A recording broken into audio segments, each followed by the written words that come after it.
नमस्कार, आप देख रहे हैं इंडिया वॉइस। मैं हूं आपके साथ। जो बुलेटिन की शुरुआत करते हैं बड़ी जानकारी के साथ। बीजेपी की सदस्यता अभियान की शुरुआत हो चुकी है। राष्ट्रीय कार्यकारिणी के गठन से पहले देश भर में अभियान, और ये जानकारी आज सीएम योगी को बीजेपी की सदस्यता दिलाई जाएगी। विश्वेश्वरैया सभागार में सदस्यता अभियान की launching. Deputy CM Keshav Prasad Maurya, Brajesh Pathak कार्यक्रम में शामिल होंगे। आज प्रदेश अध्यक्ष भूपेंद्र चौधरी सीएम योगी को अध्यक्षता दिलाएंगे। तो उत्तर प्रदेश में 3 करोड़ से ज्यादा नए बीजेपी सदस्य बनाने का लक्ष्य रखा गया, और इसी को देखते हुए आज प्रदेश में जो है बीजेपी सदस्यता अभियान की शुरुआत होने जा रही है। प्रत्येक बूथ पर 200 नए सदस्य बनाने का लक्ष्य रखा गया है। तो राष्ट्रीय कार्यकारिणी के गठन को लेकर जो है देखिए, तो आज सीएम योगी को बीजेपी की सदस्यता दिलाई जाएगी। वहीं दोनों डिप्टी सीएम भी जो है सदस्यता ग्रहण करेंगे। और राष्ट्रीय कार्यकारिणी के गठन के पहले देश भर में यह अभियान देखने को मिल रहा है। बीजेपी की सदस्यता अभियान की शुरुआत हो चुकी है। बताते चले, सितंबर का महीना शुरू हो चुका है, और ऐसे में इसके पहले से ही तैयारियां इस अभियान को लेकर देखी जा रही थी। और आज उत्तर प्रदेश में मुख्यमंत्री योगी आदित्यनाथ जो है बीजेपी की सदस्यता ग्रहण करेंगे। और इसी के साथ साथ जो है बताते चले, दोनों डिप्टी सीएम केशव प्रसाद मौर्य, ब्रजेश पाठक इस कार्यक्रम में शामिल होंगे। और भूपेंद्र चौधरी, प्रदेश अध्यक्ष भूपेंद्र चौधरी जो है सीएम योगी को सदस्यता दिलाएंगे। वहीं बता दें कि उत्तर प्रदेश में 3 करोड़ से ज्यादा नए बीजेपी सदस्य जोड़ने का लक्ष्य रखा गया है। तो ये जानकारी सामने आ रही। बीजेपी सदस्यता अभियान को लेकर मुख्यमंत्री योगी आदित्यनाथ आज सदस्यता ग्रहण करेंगे। विश्वेश्वरैया सभागार में इस कार्यक्रम का आयोजन किया जाएगा और अभियान की लॉन्चिंग की जाएगी, जहां दोनों डिप्टी सीएम मौजूद रहेंगे। और इसी के साथ साथ देखें तो प्रदेश अध्यक्ष भूपेंद्र चौधरी सीएम योगी को सदस्यता दिलाएंगे। बताते चले कि पूरे देश भर में 10 करोड़ नए लोगों को जोड़ने का लक्ष्य रखा गया है। वहीं अगर हम उत्तर प्रदेश की बात करें, 3 करोड़ से ज्यादा नए बीजेपी सदस्य बनाने का लक्ष्य रखा गया है। और इसी खबर पर ज्यादा जानकारी के साथ ब्यूरो चीफ प्रियम पाठक लखनऊ से हमारे साथ जुड़ चुके हैं। प्रियम, जिस तरीके से बीजेपी सदस्यता अभियान को लेकर पूरे देश भर में एक अलग ही माहौल बना हुआ है, और अब उत्तर प्रदेश में जो है आज इसकी शुरुआत की जाएगी। मुख्यमंत्री जो है इसकी सदस्यता ग्रहण करने जा रहे हैं। बिल्कुल, देखिए जिस तरीके से लोकसभा चुनाव के नतीजे आए थे उसमें बीजेपी का जनाधार जो था वो घटा था। तो अब ऐसे में कैसे वापस बढ़ाया जाए इसको लेकर भारतीय जनता पार्टी की तरफ से अलग अलग तरीके के अभियान जो है वो चलाए जा रहे हैं। उसी के चलते एक सदस्यता अभियान जो है वो शुरुआत करी गई है। आज सीएम योगी आदित्यनाथ जो है वो बीजेपी की सदस्यता जो है कॉल मार के चलते वो भी ग्रहण करेंगे। इसके जरिए शुरुआत होगी। लक्ष्य रखा गया है कि उत्तर प्रदेश के अंदर करीब 2 करोड़ से अधिक लोगों को बीजेपी की सदस्यता इस अभियान के जरिए दिलाई जाए, ताकि आने वाले समय में चाहे वो बाई इलेक्शन हो जो 10 सीटों पर होना है, या फिर 2027 का विधानसभा का चुनाव होना हो, उनमें बीजेपी को अपना खोया हुआ जनाधार जो है वो वापस मिल सके, और कहीं ना कहीं जो परफॉर्मेंस है वो बीजेपी की बेहतर हो सके। और उसी को लेकर आज ये ड्राइव जो है उसकी शुरुआत की जा रही है। तो प्रधानमंत्री से लेकर पार्टी के राष्ट्रीय अध्यक्ष तक जो है वो इस अभियान में जो है वो जुड़े हुए हैं। हर राज्यों में जहां पर बीजेपी है या जहां पर बीजेपी के संगठन है वहां पर जो है ये ड्राइव जो है वो चलाई जा रही है। उसी के चलते उत्तर प्रदेश क्योंकि सबसे बड़ा राज्य बन जाता है, सबसे अधिक सीटें यहाँ पर है, तो ऐसे में कहीं ना कहीं बीजेपी का मेन फोकस उत्तर प्रदेश में है। और 2024 में वो बहुमत के साथ में बीजेपी केंद्र में नहीं आई है, उसकी वजह रही है कि उत्तर प्रदेश में बीजेपी का जो परफॉर्मेंस था वो बेहतर था। और यही वजह है कि आप देखें तो सबसे ज्यादा जो फोकस है पार्टी का, चाहे वो शीर्ष नेतृत्व हो या प्रदेश संगठन हो, दोनों ही इस बात पर फोकस कर रहे हैं कि जो भी वजह रही थी 2024 के लोकसभा चुनाव में हार की या जनाधार कम होने की, उनको दूर किया जाए। और आने वाले समय में जो चुनाव है, क्योंकि जो ये बाई इलेक्शन होने हैं, ये भी बीजेपी के लिए प्रतिष्ठा का सवाल बना हुआ है, क्योंकि जिस तरह से विपक्ष एक सिनेरियो गठित कर रहा है और कहीं ना कहीं परसेप्शन जो है वो गढ़ने का प्रयास कर रहा है कि उत्तर प्रदेश के अंदर अब लोगों का विश्वास जो है वो बीजेपी से उठ गया है। तो ऐसे में ये बाई इलेक्शन एक बेहतर मौका है बीजेपी के लिए कि वो अपने आप को प्रूव कर पाए कि उसका जनाधार या उसके लोगों पर जो विश्वास था वो उसी तरीके से बरकरार है। और इसीलिए कह सकते हैं, बिल्कुल प्रेम, बताया ये भी जा रहा है कि हर बूथ पर जो है 200 नए सदस्य बनाने का लक्ष्य रखा गया है। लेकिन ये सभी जो आंकड़े हैं इनको जोड़ने के लिए किस तरह की तैयारियां की गई है बीजेपी की ओर से प्रदेश में? देखिए, बीजेपी जो सदस्यता अभियान शुरू करी उसको लेकर व्यापक स्तर पर तैयारियां करी है। बीजेपी कार्यशाला का जो है वो आयोजन किया गया था, जिसमें मुख्यमंत्री, दोनों डिप्टी सीएम, प्रदेश संगठन के सभी लोग, प्रदेश अध्यक्ष, संगठन महामंत्री वो लोग सम्मिलित हुए, कार्यकर्ता, जनप्रतिनिधि वो उसमें सम्मिलित हुए और सबसे टारगेट दिया गया है चाहे वो सांसद हो, विधायक हो, मंत्री हो, पार्षद हो या बड़े पदाधिकारी हो, उन सभी को जो है अपने अपने क्षेत्र में जाकर ज्यादा से ज्यादा लोगों को जो है वो बीजेपी की सदस्यता दिलवाने का जो है वो टारगेट किया गया है। लोगों से जाए सीधे तौर पर संवाद करें, हर बूथ स्तर तक जाकर जो है लोगों से जुड़ने का जो प्रयास है वो बीजेपी की तरफ से किया गया और इसीलिए साफ तौर पर एक बड़ा ये प्रयास की ज्यादा से ज्यादा संख्या में जो लोग हैं उनको बीजेपी की सदस्यता इस अभियान के जरिए दिलाई जाए ताकि आने वाले चुनाव में पार्टी को बेहतर परफॉर्मेंस मिले और पार्टी का जो कह सकते हैं दायरा है वो और भी विस्तृत हो। बिल्कुल, जिस तरीके से देखिए देश भर में 10 करोड़ का लक्ष्य रखा गया है, उत्तर प्रदेश में 3 करोड़ और अगर हम बात करें तो नए सदस्यों के साथ साथ जो है पुराने सदस्यों की सदस्यता भी नवीनीकरण का किया जाएगा। लेकिन जिस तरीके से प्रदेश भर में अगर 3 करोड़ की बात कर ले, कितना आसान होगा, कितना या फिर कितना चुनौतीपूर्ण होगा बीजेपी के लिए इतने लोगों को जोड़ना, खुद से जोड़ना, क्योंकि चुनावी माहौल है और ऐसे में कहीं ना कहीं लोकसभा चुनाव के नतीजे जो है पक्ष में नहीं रहे। बिल्कुल जूही, देखिए एक बड़ा लक्ष्य बीजेपी हमेशा खुद को देती रहती है और उसमें ही रिकॉर्ड तोड़ने का प्रयास जो है वो किया जाता है। पिछली बार करीब 1.5 करोड़ के आसपास का टारगेट उत्तर प्रदेश के अंदर था, इस बार 2 करोड़ प्लस का टारगेट जो है वो उत्तर प्रदेश के अंदर संगठन की तरफ से बीजेपी को दिया गया हुआ है नेतृत्व की तरफ से और उसको लेकर बीजेपी की तरफ से प्रयास भी किए जा रहे हैं। और इसीलिए अगर आप देखें तो इस ड्राइव में खुद मुख्यमंत्री योगी आदित्यनाथ शामिल हैं, प्रदेश संगठन के जितने भी जो उच्च पदाधिकारी हैं, चाहे वो प्रदेश अध्यक्ष भूपेंद्र चौधरी हो, संगठन महामंत्री धर्मपाल सिंह हो या अन्य जो पदाधिकारी हैं, वो सभी लोग इसमें सम्मिलित हुए। जितने भी प्रदेश के जनप्रतिनिधि हैं, सांसद, विधायक, पार्षद, मंत्री, उन सबको अलग से टारगेट दिया गया है कि वो ज्यादा से ज्यादा संख्या में अपने क्षेत्रों में जाएं और वहां पर जब लोगों को जो है बीजेपी की सदस्यता के साथ अभियान के साथ में जोड़ें। इसके अलावा जो कार्यकर्ता है उनको भी कहा गया है कि वो जाए बूथ स्तर तक जाकर लोगों को कन्विंस करें बीजेपी के साथ जोड़ने के लिए। तो एक टारगेट जरूर बड़ा है, लेकिन क्योंकि बीजेपी का जो अगर आप देखिए जो हायरार्की है, जो ढांचा है वो भी काफी बड़ा है, तो ऐसे में जरूर थोड़ा मुश्किल जरूर है क्योंकि इतना बड़ा टारगेट दिया गया। लेकिन बीजेपी चूंकि प्लानिंग कर रही हुई है हर एक चीज को लेकर और बीजेपी का कहना है उसको आत्मविश्वास जो है का विश्वास है कि आने वाले समय में ये अभियान जो है पूरी तरीके से उत्तर प्रदेश के अंदर सफल रहेगा और जो टारगेट बीजेपी ने खुद को दिया है उसको पाने में भी बीजेपी सफल रहेगी। बिल्कुल प्रियम, जिस तरीके से हम देखें पिछले कोरोना काल के दौरान जब इस अभियान को चलाया गया था, थोड़े समय के लिए चलाया गया था महामारी को देखते हुए, लेकिन फिर भी ये बताया जा रहा है कि उस दौरान भी 7 करोड़ लोग जो है इस अभियान से जुड़े हैं। लेकिन इस बार 10 करोड़ का लक्ष्य पाना बीजेपी के लिए कितना चुनौतीपूर्ण होगा देश भर की अगर हम बात करें? देखिए चुनौती जरूर है, लेकिन क्योंकि बीजेपी का संगठन देखिए तो उसी तरीके से उसका विस्तार है। बीजेपी आज दुनिया की सबसे बड़ी पार्टी है, तो ऐसे में उसके पास अपने वर्कर हैं, अपने कार्यकर्ता हैं, अपने पदाधिकारी हैं, जिनके जरिए वो इन कामों को करने में जो है वो कह सकते हैं कि सक्षम हो सकती है, सफल हो सकती है। और इसीलिए साफ तौर पर अगर आप देखें तो ये बड़ा लक्ष्य बीजेपी ने खुद को दिया है और माना जा रहा है कि वो अचीव भी कर पाएगी। बहुत बहुत शुक्रिया प्रियम तमाम जानकारी के लिए। तो आज जो है मुख्यमंत्री योगी आदित्यनाथ जो है इसकी सदस्यता ग्रहण करेंगे।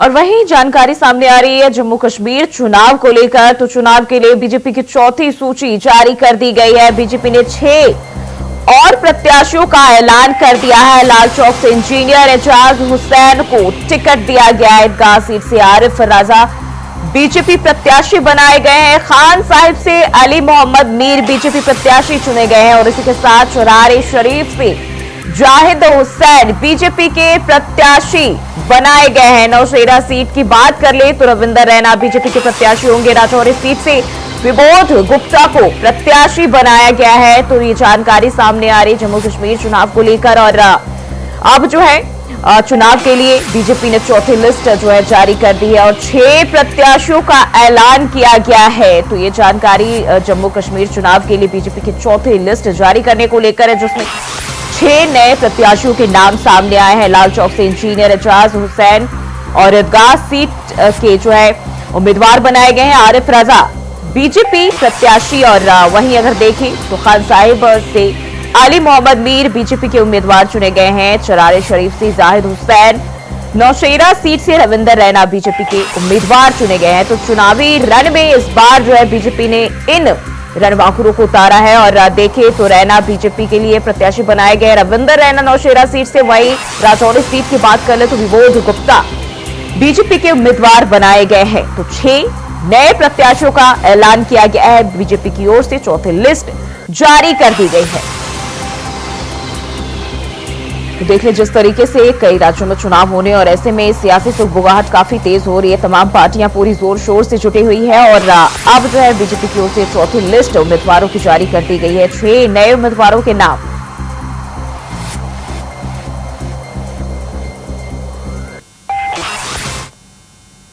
और रुकते हैं एक छोटे से ब्रेक के लिए, फौरन हाजिर होते हैं। और ब्रेक के बाद स्वागत है आपका। एक बार फिर से रुक करते हैं खबरों की ओर। मुख्यमंत्री योगी आदित्यनाथ ने एक्स पर पोस्ट किया है, पीएम मोदी ने किसानों की आजीविका को बढ़ाया। तो पीएम मोदी किसानों की आजीविका को बढ़ा रहे हैं।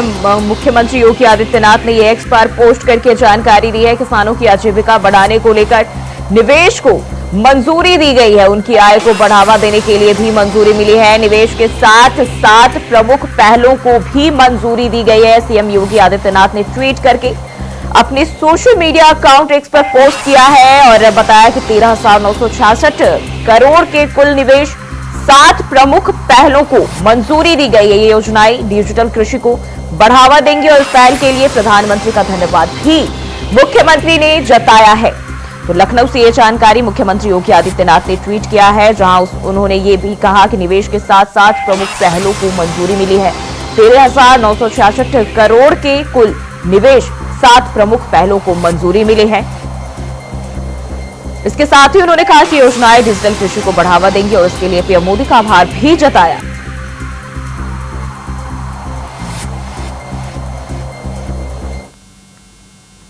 और वहीं सीएम योगी आदित्यनाथ का आज मैनपुरी दौरा। मैनपुरी के बरनाहल इंटर कॉलेज में करेंगे जनसभा।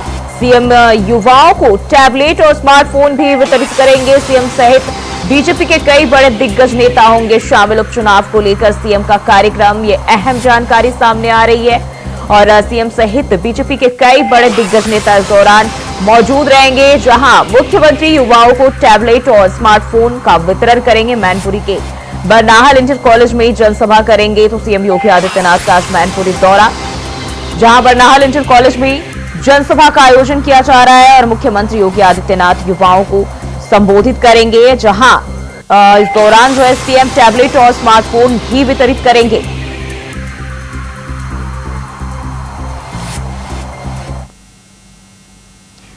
वहीं बसपा प्रमुख मायावती ने सोशल मीडिया प्लेटफॉर्म एक्स पर ट्वीट करते हुए लिखा, देश में आपराधिक तत्वों के खिलाफ कानूनी कार्रवाई के तहत जो है वो होनी चाहिए और इनके खिलाफ अपराध की जो सजा है वो परिवार और नजदीकी लोगों को नहीं मिलने चाहिए। यह सब हमारी पार्टी की सरकार ने कानून द्वारा कानून का राज स्थापित करके भी दिखाया है।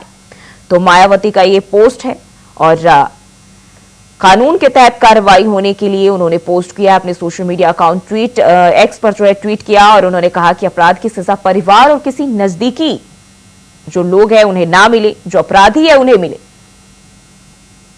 साथ ही साथ उन्होंने जिक्र किया कि जब हमारी सरकार थी तब हमने ऐसा करके भी दिखाया है।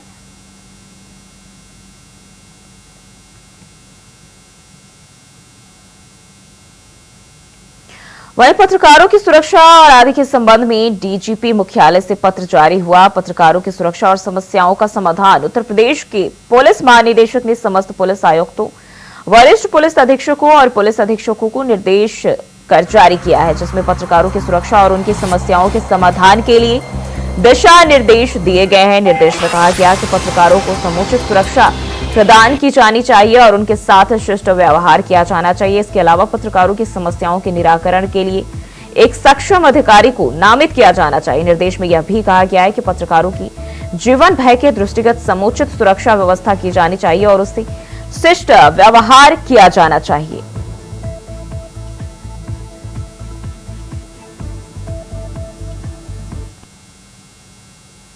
वहीं रायबरेली में बीजेपी विधायक पर हुए जानलेवा हमला मामले में पुलिस ने एक आरोपी को गिरफ्तार कर लिया है। आरोपी देवेंद्र भीमराज भीम युवा संगठन का अध्यक्ष बताया जा रहा है। पुलिस अन्य आरोपियों की तलाश में भी छापेमारी कर रही है। मामला नसीराबाद थाना इलाके का है। हालांकि पुलिस ने अभी तक किसी भी तरह का कोई बयान जारी नहीं किया है और न ही किसी पुलिस अफसर ने कोई आधिकारिक जानकारी दी है। वहीं सूत्रों का कहना है कि देवेंद्र को अरेस्ट कर लिया गया है, जबकि 60 अन्य अज्ञात आरोपियों को भी जल्द अरेस्ट किया जाएगा। देवेंद्र से पूछताछ में कई नाम सामने आएंगे और उन सभी पर कार्रवाई होगी।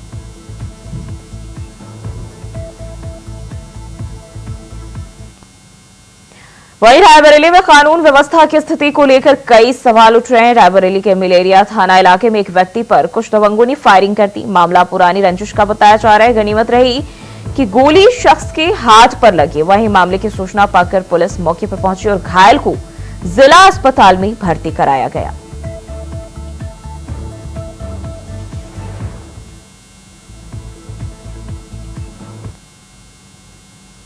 रुक करते हैं अगली खबर की ओर। बुलंदशहर के गुलावटी कोतवाली क्षेत्र में एक बड़ा सड़क हादसा हो गया, जिसमें तेज रफ्तार स्कॉर्पियो ने घर के बाहर कुर्सी पर बैठे 4 लोगों को रौंद दिया।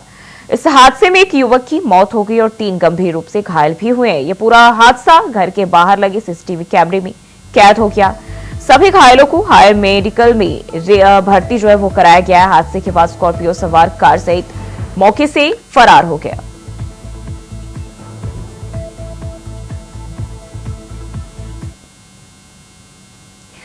वहीं डॉक्टर भीमराव अंबेडकर उत्तर प्रदेश पुलिस अकादमी मुरादाबाद में आयोजित पुलिस उपाधीक्षकों की दीक्षांत परेड समारोह में मुख्यमंत्री योगी ने हिस्सा बनने वाले सभी पुलिस उपाधीक्षकों को हार्दिक बधाई दी। उन्होंने कहा कि आप सभी ने परिश्रम लगन से ट्रेनिंग पूरी की है। सुनिए उन्होंने क्या कुछ कहा। प्रदेश में सुशासन की नींव, अपराधों की रोकथाम और कानून व्यवस्था की स्थापना से मजबूत होती है। यह तभी संभव हो सकता है जब प्रदेश में उत्तरदायी पुलिसिंग व्यवस्था और व्यावसायिक रूप से दक्ष संवेदनशील पुलिस बल हो। सुदृढ़ कानून व्यवस्था हमारी सरकार की सर्वोच्च प्राथमिकता रही है। इसके लिए हमारी सरकार की अपराध एवं अपराधियों के प्रति जीरो टॉलरेंस की नीति है। पुलिस व्यवस्था को सुदृढ़ करने के लिए वर्तमान में हमारी सरकार ने अनेक रिफॉर्म किए हैं।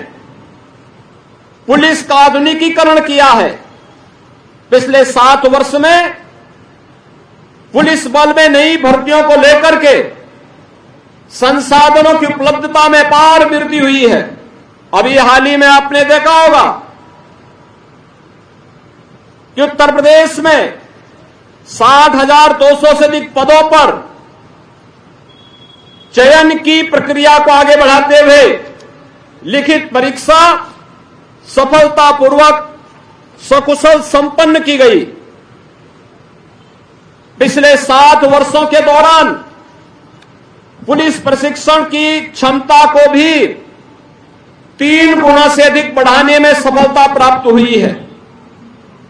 मिशन शक्ति के अंतर्गत महिला सशक्तिकरण के लिए लखनऊ, गोरखपुर तथा बदायूं में महिला पीएसी बटालियन की स्थापना का कार्य तेजी के साथ आगे बढ़ा है। उत्तर प्रदेश पुलिस के द्वारा किए गए इन रिफॉर्म और आधुनिकीकरण के इस अभियान का ही हिस्सा है कि पिछले 7 साढ़े 7 वर्ष में उत्तर प्रदेश के अंदर कोई दंगा नहीं हुआ। पर्व और त्योहार शांतिपूर्ण तरीके से संपन्न हुए हैं। कहीं भी कोई अराजकता और गुंडागिर्दी नहीं, बल्कि आज यही उत्तर प्रदेश सुशासन के एक मॉडल के रूप में अगर देश के अंदर देखा जा रहा है तो इसमें एक बड़ी भूमिका उत्तर प्रदेश के हमारे बहादुर जवानों के द्वारा निष्ठा से की गई सेवा का परिणाम है। आदरणीय प्रधानमंत्री जी ने स्मार्ट पुलिसिंग की एक अवधारणा दी है। ये स्मार्ट पुलिसिंग जो स्ट्रिक्ट भी हो लेकिन उतनी ही सेंसिटिव भी, मॉडर्न हो लेकिन उतना ही मोबाइल भी, अलर्ट हो लेकिन अपने कार्य के प्रति उतना ही अकाउंटेबल भी हो, रिलायबल भी हो लेकिन रिस्पॉन्सिव भी हो, टेक्नो सेवी एंड ट्रेंड हो। यह सूत्र हमें कानून परिवर्तन के भविष्य के लिए निरंतर और स्पष्ट मार्गदर्शन प्रदान कर रहा है। हम सब जानते हैं, जांच एवं दंड के पुराने तरीकों से आगे निकलकर आधुनिक फॉरेंसिक तकनीक और साक्ष्य का उपयोग करना न केवल न्याय की दृष्टि से बेहतर है, इसी के दृष्टिगत लखनऊ में Uttar Pradesh state institute of forensic sciences की स्थापना भी की गई है। आप एक पुलिस बल में एक जिम्मेदार पद पर नियुक्त हो रहे हैं, जहां अपराध नियंत्रण के साथ साथ कानून व्यवस्था को बनाए रखना और पीड़ित व्यक्ति को न्याय प्रदान करने के लिए भी आपकी एक सक्रिय भूमिका का निर्वहन होना है। आपसे हम इस बात की अपेक्षा करते हैं कि आम जनमानस की सुरक्षा, समाज में शांति और सौहार्द बनाए रखने, एक मित्र पुलिस की छवि को अक्षुण्ण बनाए रखने के लिए आप सभी अपना 100% योगदान देंगे। और फिलहाल के लिए बुलेटिन में बस इतना ही। खबरों के लिए बने रहिए इंडिया वॉइस के साथ।